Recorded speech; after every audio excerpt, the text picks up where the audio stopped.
So I'm just going to go a little bit more into my background, a little bit more personal, and tell you a little bit about how I came about to desire to help people with weight loss. So way back in 2001, I was pregnant with my first daughter. Her name is Belle. She's now 20. And we were living in Japan at the time, and I happened to discover an amazing flavor of Haagen-Dazs ice cream called Belgian chocolate. Have any of you had it?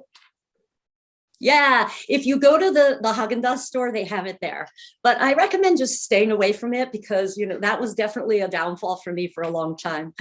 But I was eating the ice cream a lot when I was pregnant. And then Belle was born. I was a new mom, home alone in Tokyo with a baby. And so, days were hard. And at night, when she would finally go to sleep, I would really, really relish that time alone eating that ice cream. It was my reward for a long, hard day. And so that became a nightly habit for me. And I would look forward to it during the day.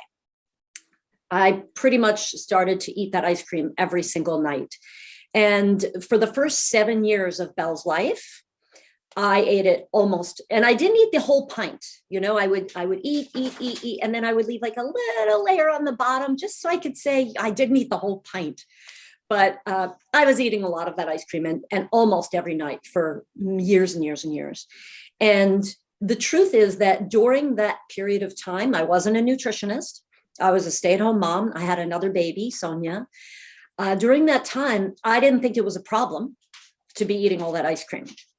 I was gaining some weight, but I was having babies, so it seemed okay, whatever. And I really saw that ice cream as my reward, the thing that would get me through the day. And I really didn't think it was a problem. Then when Belle was 7, I got diagnosed with Hashimoto's, which is an autoimmune condition of the thyroid. And maybe some of you have heard of it. Maybe even some of you have Hashimoto's because it is very, very common. And that was a wake-up call for me. And I realized that I should probably be doing something to be healthier. And I was like, what's one thing I'm doing that's probably not that good for me? Oh yeah, ice cream. So I began to delve into how to nourish my body properly. And part of that was replacing the ice cream with other things, pretzels, popcorn, fruit, whatever it was that I could find. But I wasn't eating the ice cream. And that was an improvement.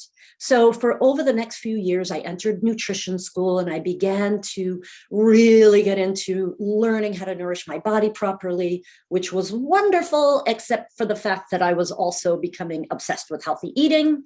And that wasn't healthy. So, I would go to Whole Foods and look at the food bar, the salad bar and all that they have there. And I was like, oh, I can't eat that. I can't eat that. I can't eat that. And I was just becoming too picky. I was getting teased by my family. My family's Italian. We're from New York. So there was a lot of teasing and they were right. I had basically removed all of the joy and pleasure in the eating process. And so I had to sort of relearn how to create meals that were exciting and interesting and return to that place where you could look forward to your meals. So that was a journey for me. It was years in the making. And the great thing is that through those changes that I made, I began working for a functional medicine doctor. I was able to actually overcome Hashimoto's. So I actually technically don't have Hashimoto's right now, although I still believe I kind of have that. I can't just let it, I have to be cautious about it. So that was amazing. I mean, the doctor said that it was incurable and all of that.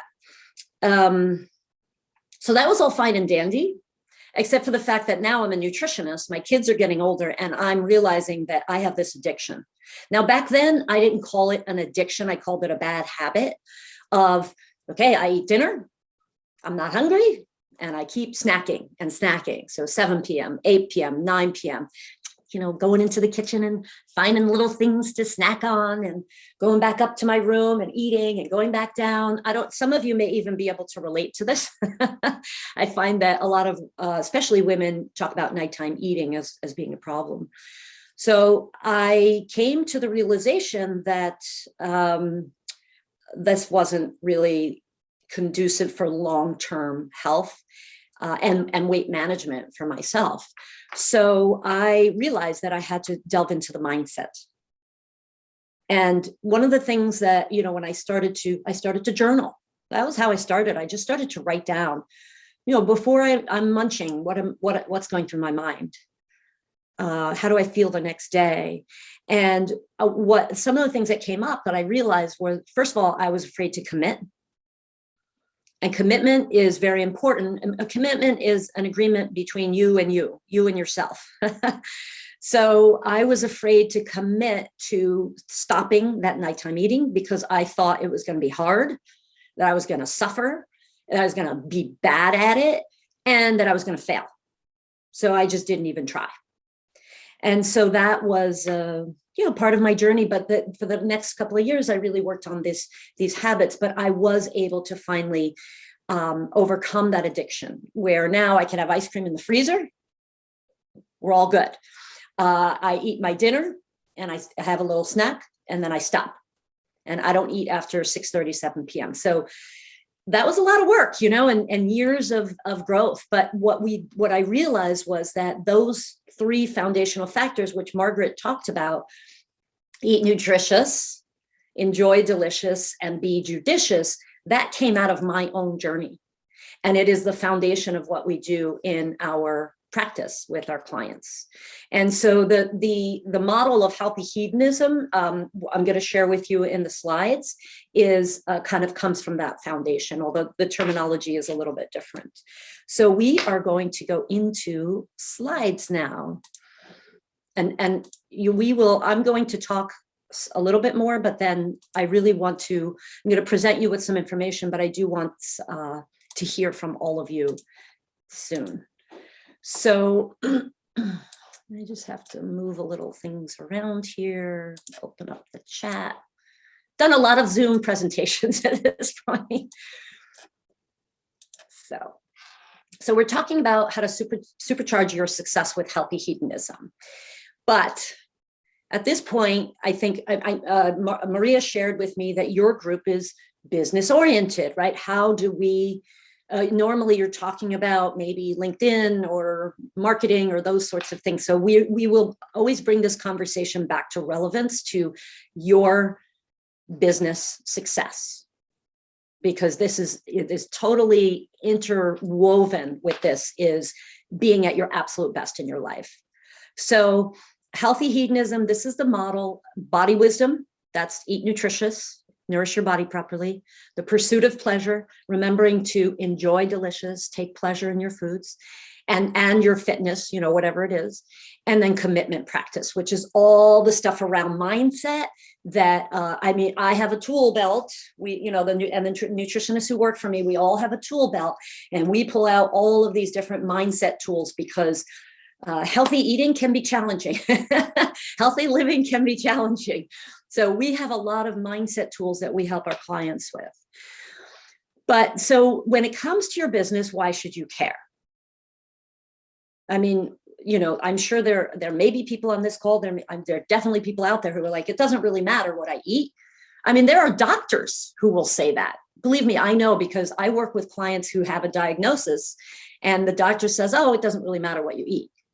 That to me is unbelievable, but certainly when it comes to your business, I'm going to give you a little bit of ideas of why you should care. So I believe very strongly that the path to productivity is paved with self-care. So you can get time management tools. You can take supplements or medications. You can hire an assistant. There are a lot of things that we can do to improve our productivity, but at the foundation, I believe, should be your self-care. So there's really no time management tool that's going to compensate for poor sleep. if you're not sleeping well, you're probably, no matter how well, scheduled you are, you might be grumpy, you might be tired, you might not feel like doing what you have planned to do. So that's just one example of how self-care can improve your productivity. So I like to think of it as effectiveness, efficiency, productivity, creativity. All of these things are enhanced by your self-care, fueling the machine, so to speak, right? Properly, getting enough sleep, movement, stress management, and mindset. So I think I got all 5. There are 5 of them. So I just really wanted to bring that to your relevance right now. So what we're going to talk about is these 3 aspects of healthy hedonism. And the first is body wisdom. And there are 2 aspects to body wisdom. The first is understanding the basics of nutrition, or it could be understanding the basics of fitness or good sleep or stress management. Doesn't matter, but we're talking about nutrition right now. And also understanding your body. So these are the basics of nutrition. And if you all, we don't have a huge group. So if you would like to unmute at this point and you have comments or thoughts, I'm going to ask you to throw out some questions. Please feel free to respond and interact. I can see the chat too, which is cool. So how many of you have been confused about nutrition before, ever? You can just call. I see Maria. I can only see about 5 of you. So it can be confusing, right? I mean, first we were told for a long time that eggs were bad, and now eggs are good, right? We were told that fat was bad, and now we're told it's good. There's a lot of conflicting information out there, but I'm going to make it this. You'll learn these 2 basics of nutrition, and I promise you will be way ahead of most people. It's super simple. This is not rocket science. The first is that whole foods are nutritionally superior to processed foods. So no matter what you're doing right now, unless you're eating, 80-90% of your foods whole foods, if you just increase the amount of whole foods in your diet, your health would improve. It would improve. That's how powerful this is. And this isn't Jill Cruz's opinion of the day. There are literally hundreds of studies around processed versus whole foods, societies, countries, namely the US and the UK. We're like the worst with eating a lot of processed foods. And we have the highest numbers of, these chronic diseases such as obesity, type 2 diabetes, cardiovascular disease, hypertension. And there's been a ton of research on this.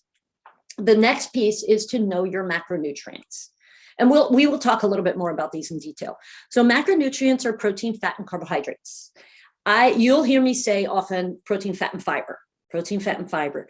Because if you're eating enough fiber, you're getting enough carbs. Most people are doing the opposite, unfortunately. They're eating a lot of carbs and not enough fiber. So if you're eating 300 grams of carbohydrates in a day and you're only getting 10 grams of fiber, that's just, out of balance. So understanding the macronutrients, but the thing is this, you have to understand what works for your body, not somebody else's body. Okay, so we're going to talk about whole foods a little bit more now. Whole foods are best. Whole foods have more vitamins, more minerals, more polyphenols, which are magical plant nutrients that are good for us, like resveratrol, you may have heard of. They have more fiber, usually. They have no added sugar, no added coloring, flavoring, MSG, no added bad oils. So it's pretty plain, but the problem is that, whole foods are ubiquitous, they're everywhere, they're easy, they're cheap. So, sometimes it's hard, right? And I would like to just share with you that there's basically that it's a spectrum. So we have the super whole food stuff, which in this image here, you can see carrots, bananas, okay? They grew on a tree, somebody picked it, pretty much looks like it did when it was growing. And that's, I think, pretty clear for everybody, right? Like those are whole foods. And ultra processed foods like fried chicken or corn dog or soda, these are ultra processed. And I think we all kind of know this, right? But there's a lot of stuff in the middle that you may be like, I'm not sure. So I would like to give you an opportunity right now to ask me, Is there a food that you're eating that you think, how processed is that food? And because the thing that I would like to suggest to you is not that you feel like after today, oh, I have to, in order to have that high creativity and productivity, I have to get rid of all the processed food in my life. That's not realistic. If you come into my kitchen, you will see we have some processed food in there. But how do you minimize it? How maybe there's one thing you're eating on a regular basis that is ultra processed and you want to switch it out. So Karen says yogurt. I love it because yogurt, everybody asks me about yogurt. And I think it's because we know that it's probably ultra processed somewhere inside of ourselves. Now, if you can get raw milk, which you can in Pennsylvania, actually, you can buy raw milk in Pennsylvania. I believe you can even buy raw yogurt. But if you go to the store and you buy low-fat, ultra-pasteurized, homogenized yogurt that has, added fruit, which basically equates to sugar, that is a highly processed product, unfortunately. I'm not saying don't ever eat yogurt. I'm just saying recognize it for what it is. Okay, protein powders, drink mix, highly processed. Highly processed. Now, some things are better than others. Like you can get just whey protein, right? Yes, it's been processed, but doesn't have a lot of added stuff. So as you're looking into things, read the labels. Read the labels. If it has 2 ingredients, it might be a little bit processed, but it's less probably so than something that has 25 ingredients and most of which you've never seen before. It's hard for me to scroll in the chat, but so I see more stuff in here. So if I miss something, let me know. But I think I saw quinoa in there. Any kind of whole grain is less processed than, like, obviously wild rice or brown rice is a lot less processed than white rice. Quinoa is really minimally processed. Soy. Margaret, nice one. And please feel free to unmute if you want to, engage in any way or ask me a further question. Soy is, you can buy soybeans. They sell them. Edamame are just soybeans. They've been picked, they've been frozen, they've been salted, they're mildly processed probably. But unfortunately, most of the soy that we consume in America is very, very processed, like soy milk, soy protein isolate. Just imagine, like they're taking this whole food, and it's going through it's going through a factory. So it's highly processed. Fat-free Greek yogurt. Yogurt in general, if you buy it in the store, it's been ultra pasteurized, it's been homogenized, it's been just removing fat from dairy is an intense process. So yeah, I'm sorry to be the bearer of bad news. And again, I'm not saying don't eat yogurt. I'm saying when you eat yogurt, be aware. I'm making an informed decision right now. I'm not just blindly eating it. I know what I'm eating. And I like Greek yogurt, so I'm going to have it sometimes. Peanut butter, there are definitely more processed things like a bar. Peanut butter bars are a lot more processed. Peanut butter is just, they take the nuts. It depends, right? Like Skippy, it has a lot more added ingredients. It's a lot more processed. But if you can buy the, kind of natural peanut butter doesn't have anything added to it, less processing. Organic versus non-organic meat and produce. That's a whole conversation, Karen. So first, when it comes to meat, think about a hot dog versus a steak, which is more processed. The hot dog, right? Or, you buy a chicken, some chicken legs, or you buy a whole chicken versus chicken nuggets. So that's the first thing I want you to think about with dairy, eggs. You could buy a carton of eggs, or you could buy a carton of eggs in a liquid. Whew. I would stay away from the liquid eggs personally. They definitely have to add some stuff into it so it stays. And then the question of organic or not organic is a whole long conversation. But if you can afford it, I would say try to buy, grass-fed beef, pasture-raised chicken and poultry and eggs, wild-caught fish and seafood, if you can. It's going to have less, hormones, antibiotics. It's definitely better quality. Fermented foods. So fermented foods are fermentation is a pretty natural process. It is a process, but it's pretty simple. So I like fermented vegetables. I think they're fantastic. Coconut or liquid aminos processed, but it's not the main thing on your dish, right? It's a condiment that you're adding. Did Maria, did you want to say something? I had a question I don't know if this is where it belongs, but brown eggs versus white eggs. We always have we're always talking about which is better. Is there a better? I actually don't know the full answer to that question. I know that when it comes to eggs, the ideal egg is a pasture-raised egg. So pasture-raised chicken, I should say. So the chicken's been running around in the fields, and chickens are not vegetarians, by the way. They're birds.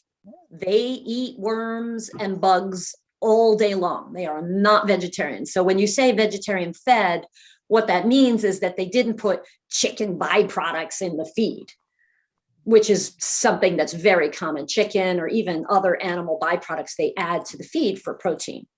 So it's kind of silly to call them vegetarian. So pasture, go ahead. Jill, I have. Let me go out of screen share for a moment so I can see you all. Hi, this is Megan. Thanks. Oh, hi, Megan. My son works with pasture chickens, by the way. Oh, so nice. So the brown eggs is just kind of what everybody wants, and there's a perception of them being healthier. However, they lay all different shades, and it brings me some that are kind of bluish or this or that. They're just not sometimes as desirable. I think it's more just a perception thing. But the bigger thing that I understand with eggs from pastured chickens, which is you really got to read the egg label, is that they're because they are eating bugs and stuff out of the ground. I believe it's the omega-3s. There's a lot more they have a lot more omega-3s, and yes, they're so much more expensive, but it's expensive in a range that I could do that. Like last week I paid $6.99 for a dozen of eggs, right? Versus maybe $1.50 for a non. Whereas that difference of whatever is it, $5.50 or something like that. It's not like I'm going from, a $5 item to a $20 item, so where I kind of can pick and choose within a budget, like the eggs kind of make sense. Yeah. Me. And that, sorry. Megan, I did just want to add on the produce. I find a good source is there's this list called the Dirty Dozen and the Clean 15. Yeah. Right. And it's on my refrigerator, but generally if you're going to be eating the whole thing, including the outside of it, just as a general, you might want to go organic versus like an avocado. Nope, I'm not eating the outside of it. That's okay. Less, probably more safe to eat not organic. So it kind of helps me figure out where to put those, where to get the dollar value with the health value. Yeah. The Dirty Dozen Clean 15. You can Google it, and they revise it every year. And Megan brings up a really good point. So you're paying a little bit more money, but you're getting so much more value. And one thing you can look for, less the color, because it depends on the breed or the type of chicken determines the color. But when you crack that egg open, 3 things I look for. 1, what color is the yolk? more rich, deep oranges and, are nice, like a pale yellow. I'm always like, eh. Sometimes it happens, even with pasture raised eggs. A viscous yolk, is it nice and thick as opposed to runny? And also, I always smell my eggs. I literally put my nose right up to the egg, because if there's any smell at all, I get a little suspicious. And I'm like, okay, so it shouldn't have any smell. And so those are some things about eggs.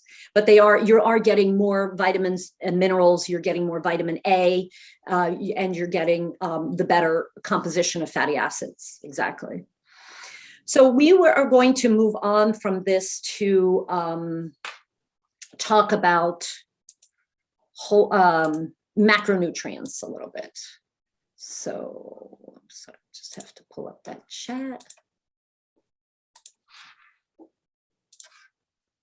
So the macronutrients for you, not for somebody else. And this is why there's so much confusion, is that, I mean, how many of you have known somebody who eats a vegetarian diet and they're like, actually, I kind of have this slide for it, right? You have the carnivores and the paleo and the keto people on kind of on one side are like, this is the best. Everybody, I mean, have you ever met anybody who's doing a keto diet and they're like, everybody needs to be doing this? We've met people like that, right? Or people who are eating a vegan diet. I mean, these diets are almost to the extent of like being a religion for some people, and they're proselytizing to you, right? You really shouldn't be eating meat. So that's wonderful. If somebody finds a way of eating that is great for their body, I applaud that. I'm happy for them. However, everybody is different. Even your children, if you have children, they don't necessarily have the same nutritional needs that you have, or your mother, or your aunts, or uncles, or your spouse. So keep that in mind. We want to bring it down. So in the context of eating whole foods as much as we can, what are the ideal macro ratios for us? So we have, remember, protein, fat, and fiber. And this is a list. Oh, by the way, I have a handout that I will give you a link to that you can sign up to get, which will give you a list of whole foods versus processed foods. It's a reference guide. So you can look up, if there's something you're eating that you're not sure about, it's there. And you can check it, look and see if there's a less processed version. And this document is also in there. So it's, again, these are references for you to use, so that from after today, you can say, okay, how can I improve my nutrition? If that's what you want to do. So these are different sources of protein, fats, and fibers. I put the, ideal sources. So the fats, I'm not going to put corn oil or vegetable oil or canola oil or deep fried chicken. So just trying to keep it more the healthy versions of this. So as you're going along, you can look at your plate and you can say, where's the protein? Where's the fat? Where's the fiber? So what I would like to do, and we're going to go through some slides that I have of different meals. So I would love to, you can dissect these I'll get your input. But the first thing I want to do is ask you this, let's do this as a popcorn question. So I'm going to ask the question to one person, and we'll start with Margaret. And then Margaret, you're going to call out the next person so that everybody gets a chance to respond to this. If you don't know, you can ask for help, but ideally think about one thing that you think you could do to improve your meals, whether it's breakfast, lunch, or dinner, doesn't matter. So a little bit more protein, a little bit more fat, a little bit more fiber, or more whole foods, or more water. Margaret, are you ready? We can do this? Okay, yeah. Go for it. One thing I could do is change the oil. I use veggie oil. And I saw your list of oils. Veggie oil is not on there. So that's one thing I'll immediately switch. Nice. I love it. Okay. I will call on Rena. Hello. Good morning. I have been focusing on water as just an instead of trying to take things out of my diet right now, I'm trying to fill my diet with better things. So water was my first choice for 2022. Nice. Love it. Add before you take away. It's so much easier. Susan, do you want to call in the next person? Sure. How about Helen? Good morning. So I would say not specific to adding, would just be better meal planning. Mhm. I find that if I plan ahead, I eat better. Yeah, fantastic. Very important. Helen, who's next? How about Marla? Helen, good morning, everybody. My one thing actually resonates with yours, which is that I have a lot of people living in my house. Everybody's got different dietary needs, and I seem to cater to everybody else, and then, you know, eat whatever I can grab. The choices are usually pretty healthy, but I could do better with that. Also, I could drink more water. Nice. Thanks. Yeah. Wendy. I am trying to eat more protein. I'm a carb girl. You know, put bread or a carb in front of me and I will eat it. But I know that I don't eat enough protein to maintain muscle mass, or so they tell me. So that's what I'm working on. Good. Great. Who's next, Wendy? How about Jory? Hi, everybody. So I had a recent diagnosis and had to change my diet up pretty radically, 2 diagnoses, in fact. And so connected, one is less fruit, because I am watching my sugar level now. And as much as I love fruit, there's a ton of sugar in certain fruits. And then, like Wendy, more protein, trying to constantly build up more protein. Awesome. And I will call on Lynn Levy, my new friend Lynn. Thank you, Jory. I actually am a huge water drinker, so that's not an issue for me. But I would say, you know, more mindful snacking. You know, it's usually, I don't snack a lot, but I would say that most evenings I have a little something, and maybe more mindful about how I do that. Yeah. Nice. Maybe Rena, is your sound back? Yes. Oh, Can you hear me okay. now? Okay. Lynn, would you call on Rena? I will call on Rena, no problem. Yeah. All right. So for me, I just switched to a vegetarian diet recently to manage high cholesterol. And so for me, my goal is to try vegetables I haven't tried before. So I tried artichokes the other day, and I never liked eggplant growing up, but I've been trying more eggplant. Yeah. Cool. Love it. There's a lot of variety in the vegetable kingdom. Yeah. And I don't know who hasn't gotten called on, so I might need some help with that. Sorry, I was trying to fix my. How about Allison? My audio. All right, great. Thank you.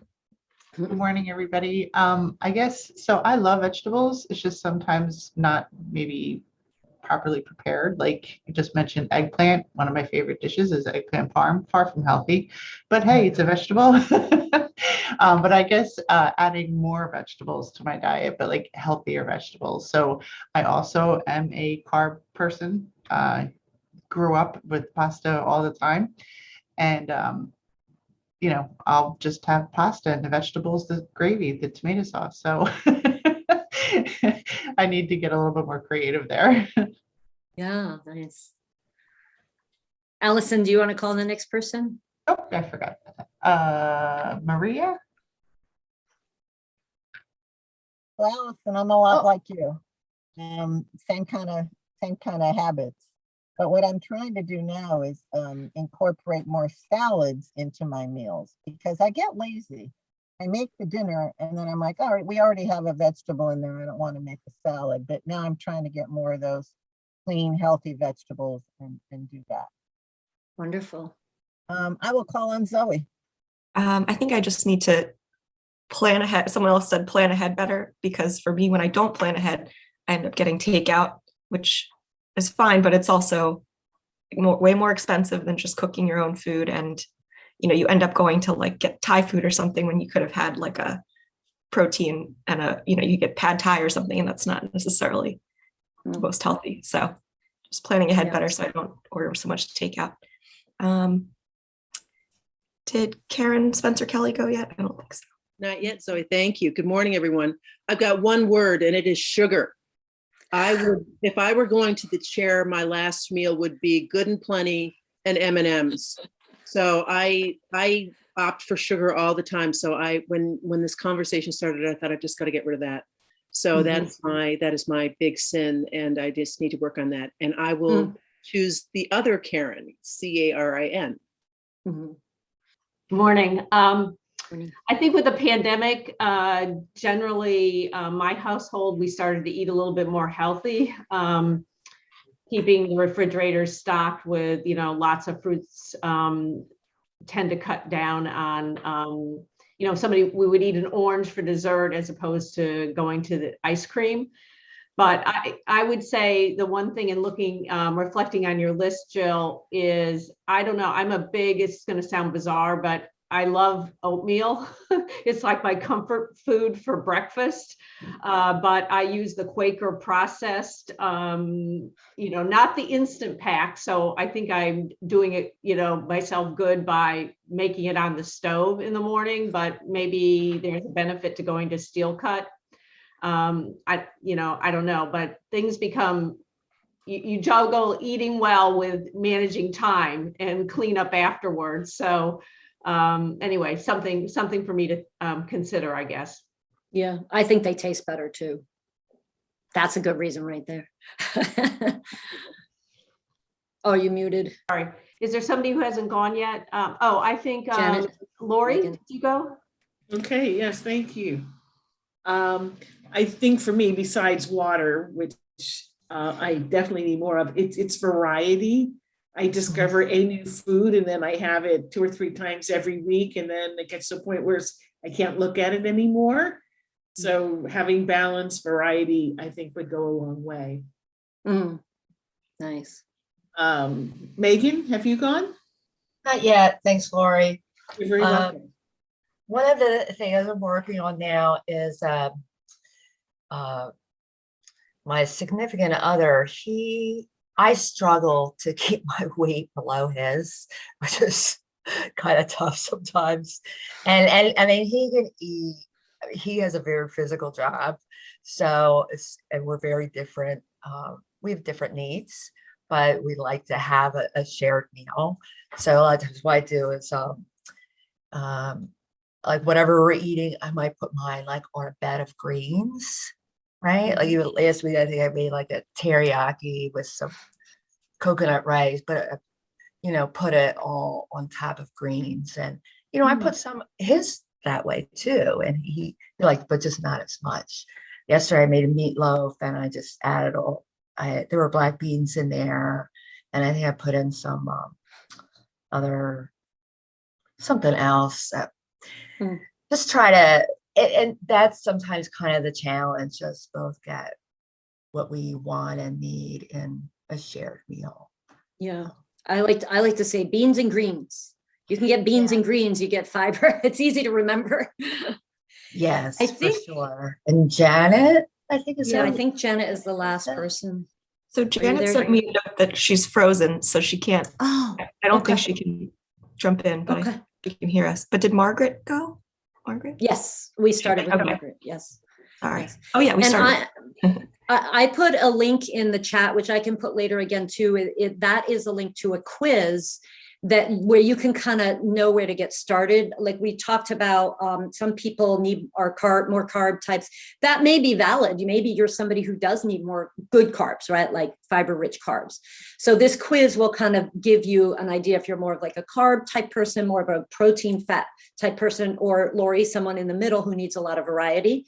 And you don't necessarily need that. A lot of people who are protein fat types, they tend to not need variety. But in any case, if you take that quiz, it's a starting point. It is not a dietary recommendation from me. I don't do that. We work with our clients together. There's no me telling you you should do this or that. It's discovery on your part. So this is a starting point for you. Okay, so we'll go back into screen sharing. So we did that. So and if you all could unmute, this would be great. I would love to hear how you think about this meal. Does it look like any thoughts about this meal? Does it look like would be good? Yummy. Balanced? Yummy?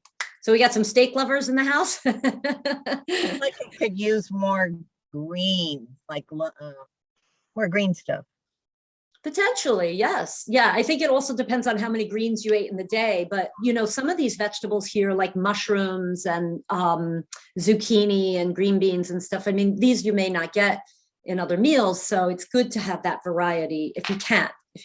But yeah, if greens sound good to you, that means greens probably are good for you. And then, my one thought about this meal is it looks like a lot of food. Oh, is that for one person? I don't know. Oh, I don't think so. Yeah, that's crazy. That's a let's family. put it this way. For me, the veggie part is for one person. The steak is for 3 people. Or more. Or more.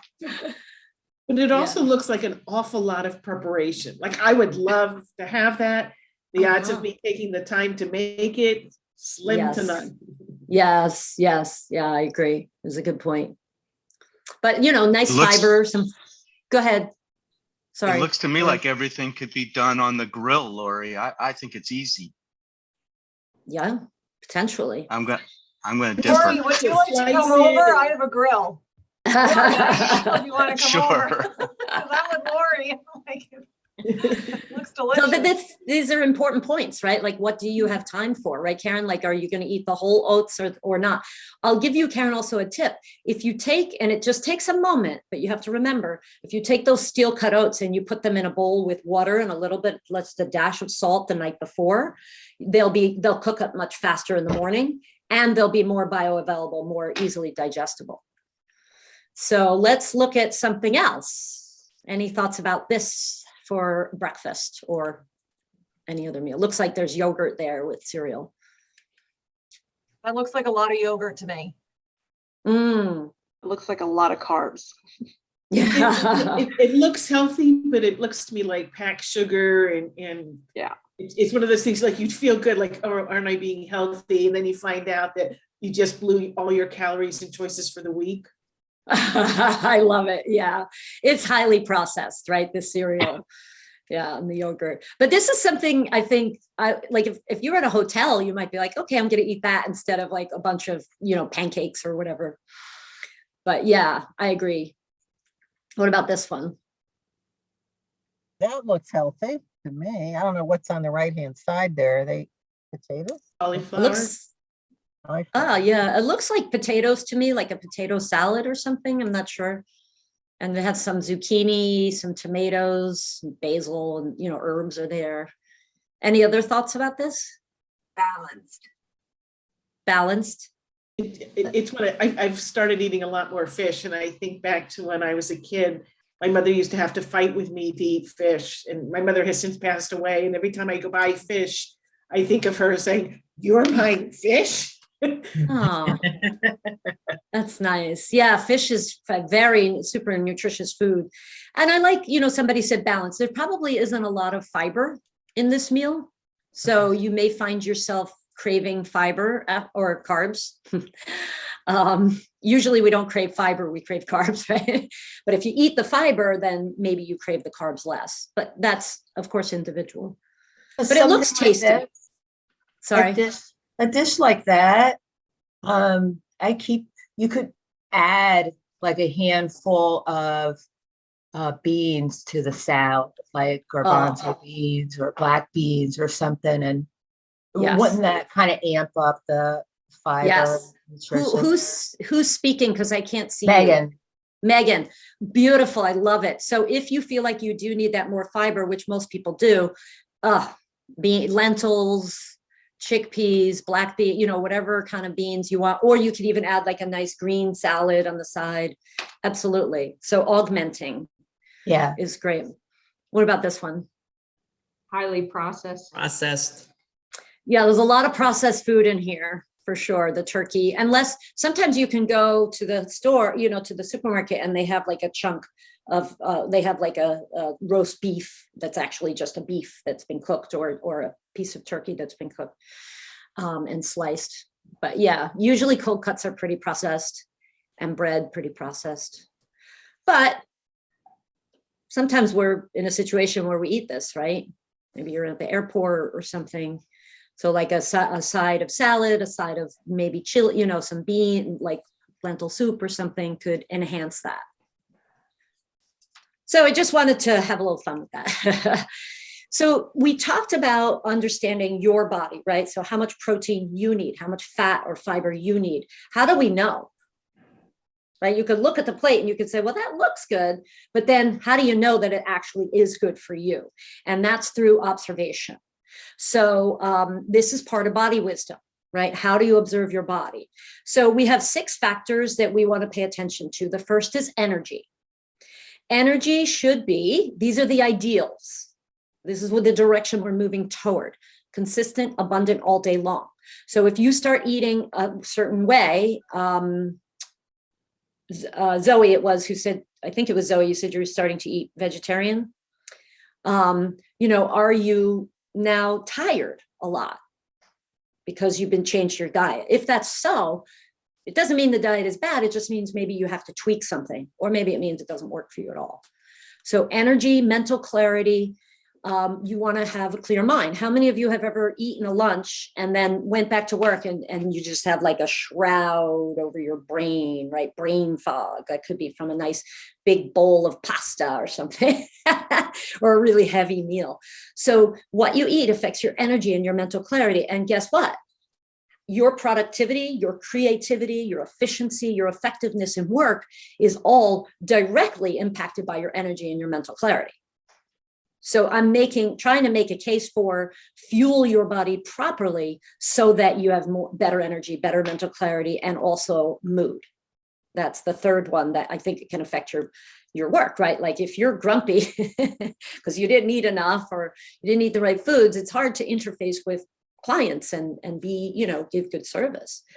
So your mood should be relaxed, content, consistent, non-reactionary throughout the day. Again, these are the ideals. And so if you start eating a particular way and you see a negative shift, if you see a positive shift, well, do more of that. So hunger is another one. We as humans, we can go without eating. We're really good at it, actually. Like, not that I'm recommending it, but you could go weeks without eating and you'd probably be fine. Not comfortable, but you'd live. So 4 or 5 hours in between meals, that's kind of the minimum that I would suggest. Now, everybody's different and there are exceptions to this, but generally speaking, we want to try to go 4 to 5 hours without being hungry. So you eat your meal. Go ahead, Lori. What about that intermittent fasting where they say you're supposed to go, I've heard anywhere from 10 to 16 hours without eating, that somehow that's you're more efficient. Yeah. Is that true, or is that just we can sell a lot of diet plans? I mean, the thing is what you're talking about is overnight. So overnight, yes, it's more than 4 or 5 hours. Like, I'm not going to say, eat dinner at 7 and then eat a snack at 11 and then get up in the middle of the night. Like, when we're asleep, our bodies kind of downregulate those hormones for hunger. So I think that intermittent fasting or time restricted feeding is a great tool for a lot of people, especially people who have blood sugar imbalances. But you need to check with your doctor if you're thinking about doing it. Now, if you went back to 1950, in America, pretty much everybody didn't eat from dinner to breakfast. So I say 12 hours is sort of the minimum in between dinner and breakfast. That's not fasting. That's just doing human stuff. So I have a similar question, Jill and Susan. Similar to Lori's. So I'm hearing a lot of different feedback from different groups in my life of the intermittent fasting, but then the reverse of you need to eat lots of meals, small meals every day to keep your metabolism going. So it's, right. I kind of get caught in that. Okay, should I be eating these small meals, like, it could Right. just be, 12 nuts, 12 cashews, whatever, or should I really be starting to eat later in the day so that I'm only eating for, a 7-8 hour period? So everything that you do should have a purpose. Like I'm doing this because I want to be healthier, I want to lose weight, or always think of what your goal is, and then try things out. And if it works, then it probably works, right? So intermittent fasting works for a lot of people, but it doesn't work for everybody. I mean, it can be a stress on the body, and sometimes people actually gain weight from intermittent fasting. In terms of frequency throughout the day, so every time you eat, even if it's just nuts, like I ate 10 almonds before this call or whatever, it was about 10 almonds.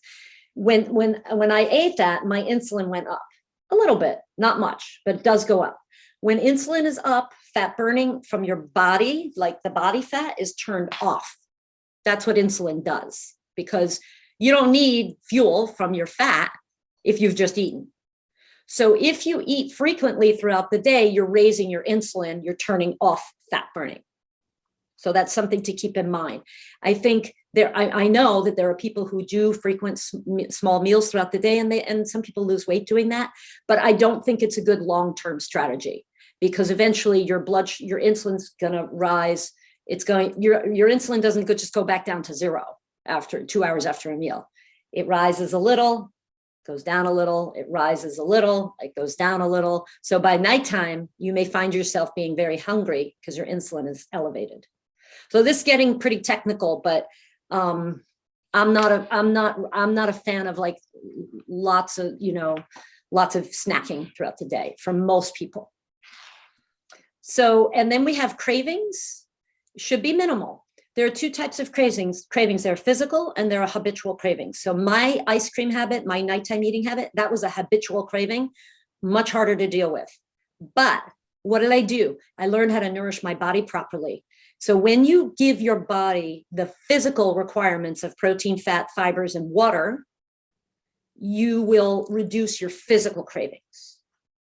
So if you try, let's say you crave chocolate every day at 3 p.m., if you just try to remove the chocolate without doing anything else, you're probably going to have a really hard time unless your meals are already balanced, good for you.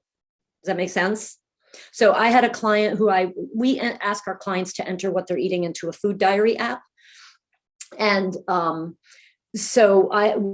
we add first before taking away.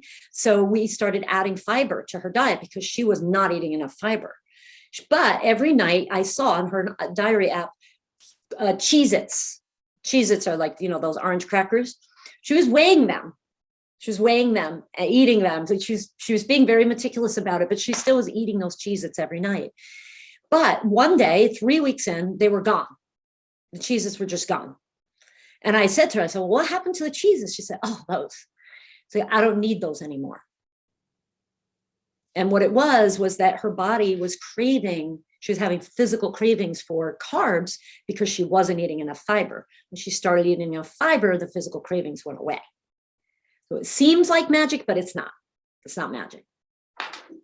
And then finally, gastrointestinal function. So if you are starting a new diet and all of a sudden you have pain and nausea and gas and bloating, that's a sign from your body. Okay, so these are all signs from your body saying, hey, this is working, or hey, this is not working. And you will get this, this is part of the handout that you'll get, this list here. So you can do your own investigative work on, if things are working for you or not. So that's body wisdom. Mm-hmm.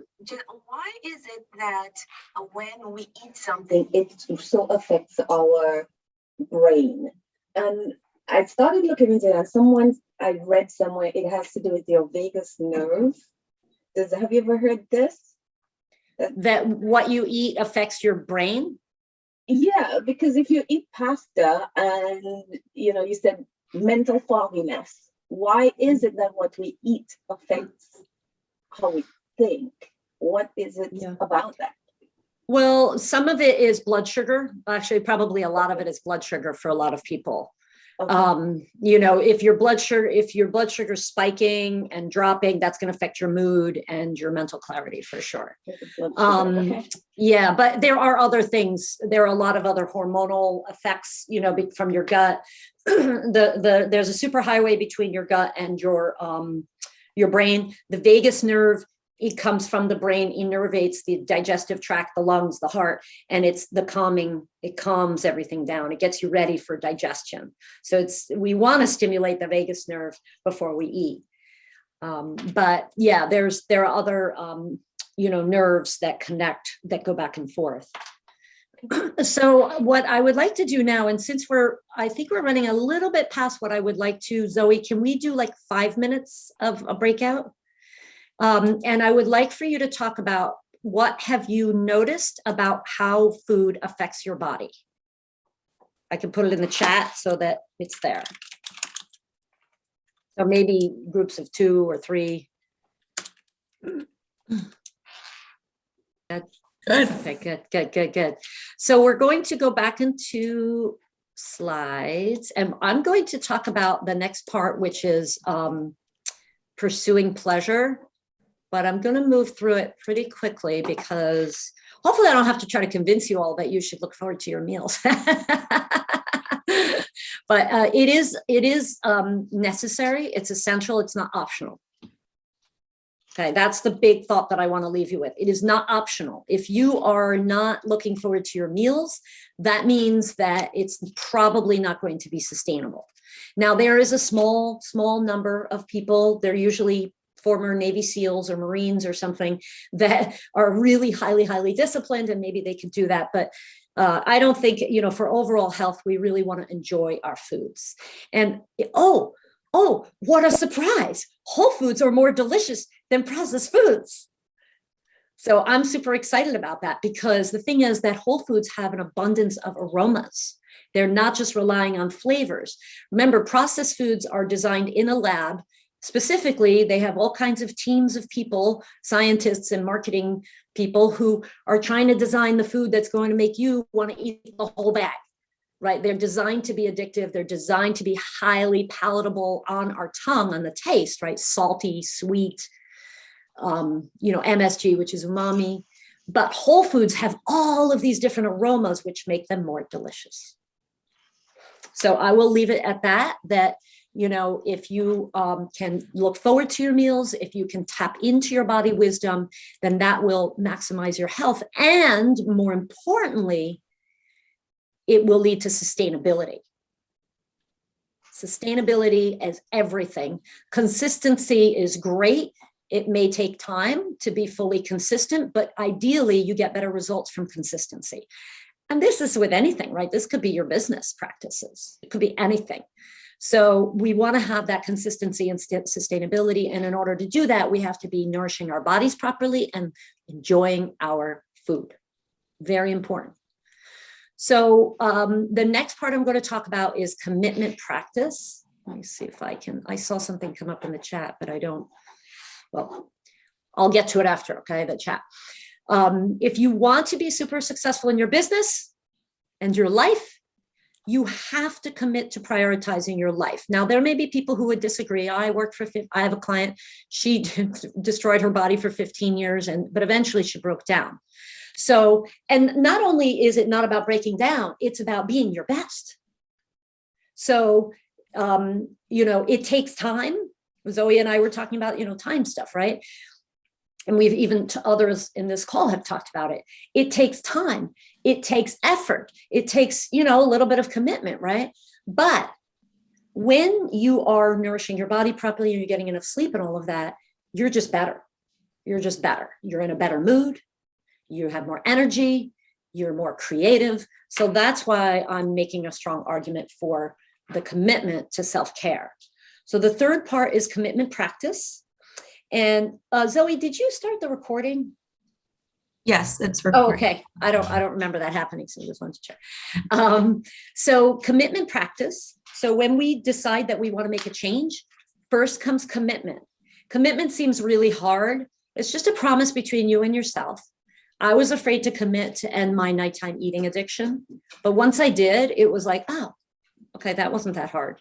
So you make a promise to yourself, I'm going to do this. But really what you're committing to is practicing something.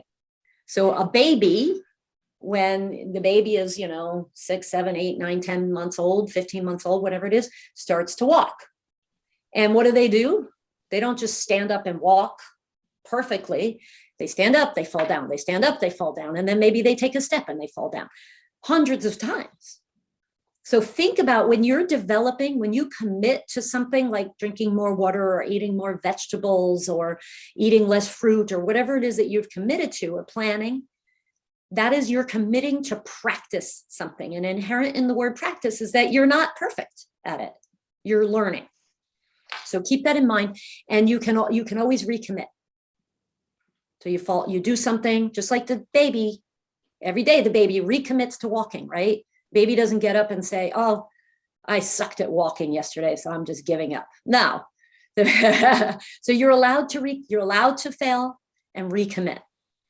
And also you're allowed to practice committing. So that's really what I mean by practice committing, you recommit.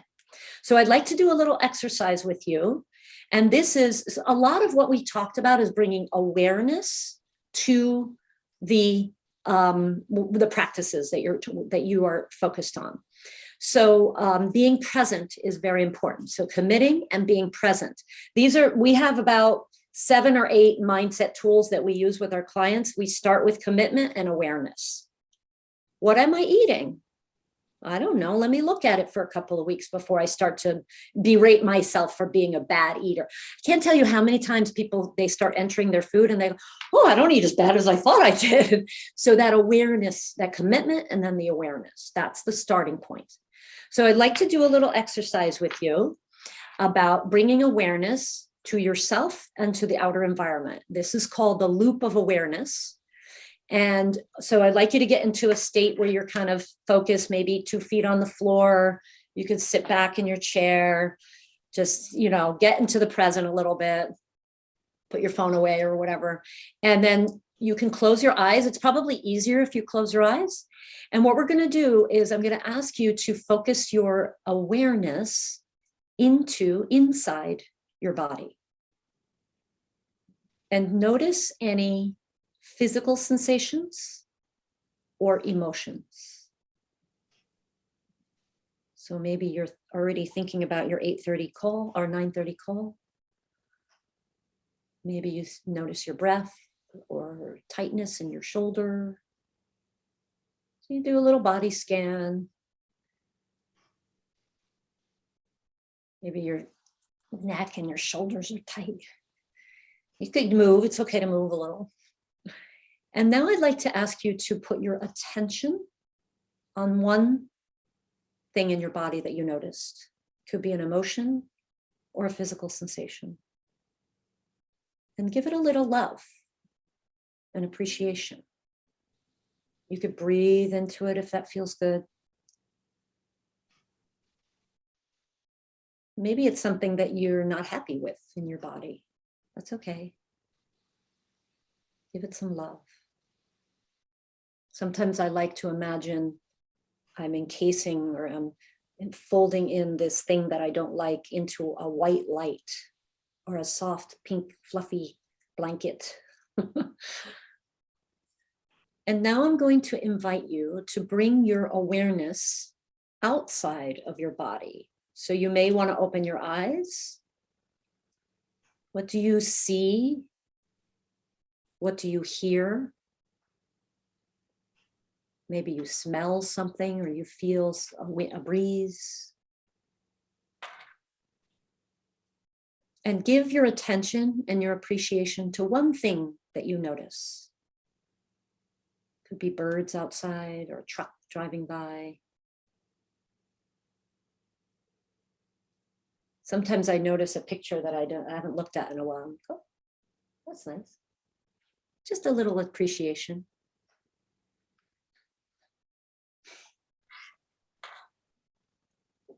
What we just did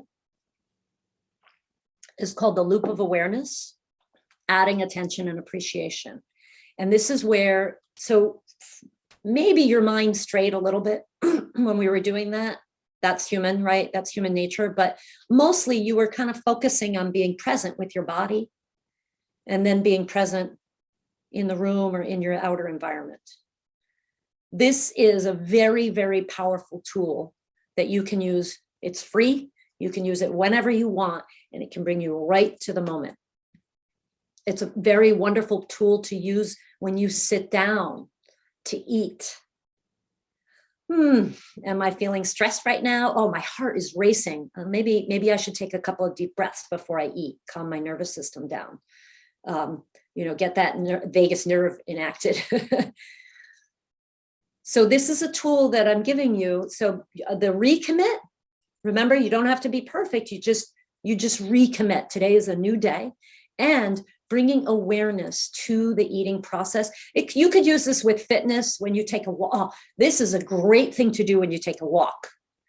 Just focus in on your breath, your muscles moving, and then you focus out, you listen to the birds, you look at the trees. I do this every day when I walk. It's fun. So we've talked about awareness, attention, and appreciation.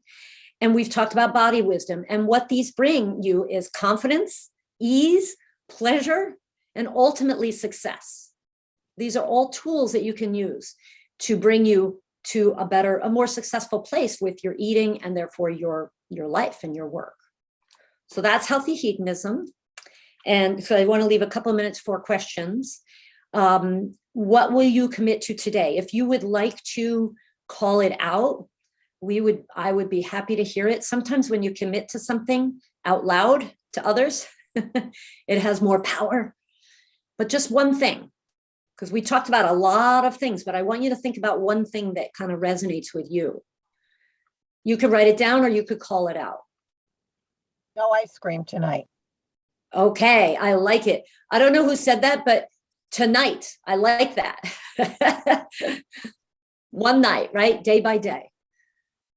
Does anybody else want to commit to something? Appreciate. Drink more water. Helen, drink more water. Lori, appreciation. Yes. We spent, and Zoe and I were talking about this when you all were in the breakout room. She was saying how a lot of her friends, and Zoe looks very young to me. I don't know how old you are, but I can imagine 20s or 30s. And her friends are complaining about their hips. I'm like, well, wait till you're 55, appreciate it now. Sorry.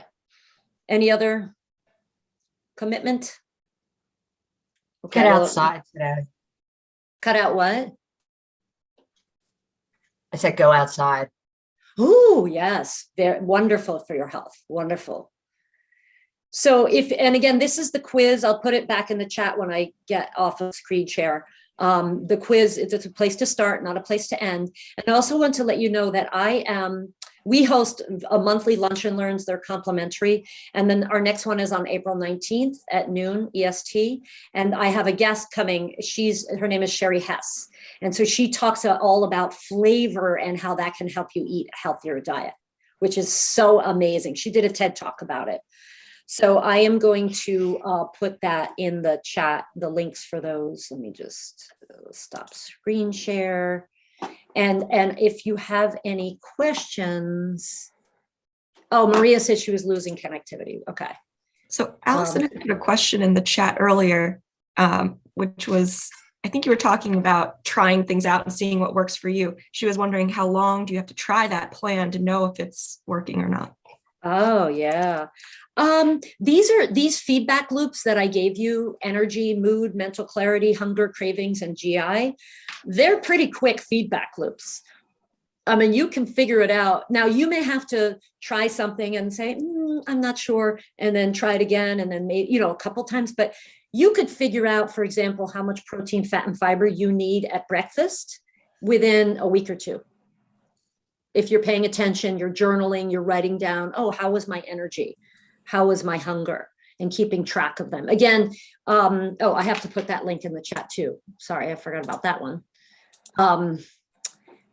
So what I put in the chat here is the link to the Lunch and Learn and the link to the quiz, but I am going to give you the link to the handout. Because that's, and if anybody jumped off, Maria, like if anybody wants it and they didn't they jumped off too soon, or not too soon, but they had to go. I can email it to you. Send it to Zoe. Okay. Yeah, and I She'll- can you save can this send it to the whole chat. group.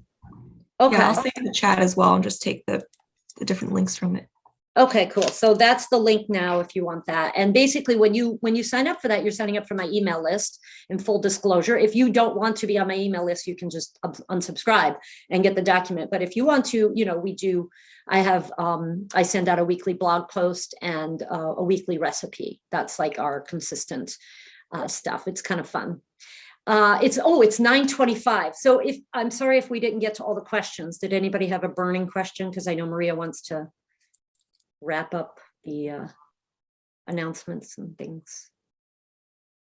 You could always email me if you have a burning question.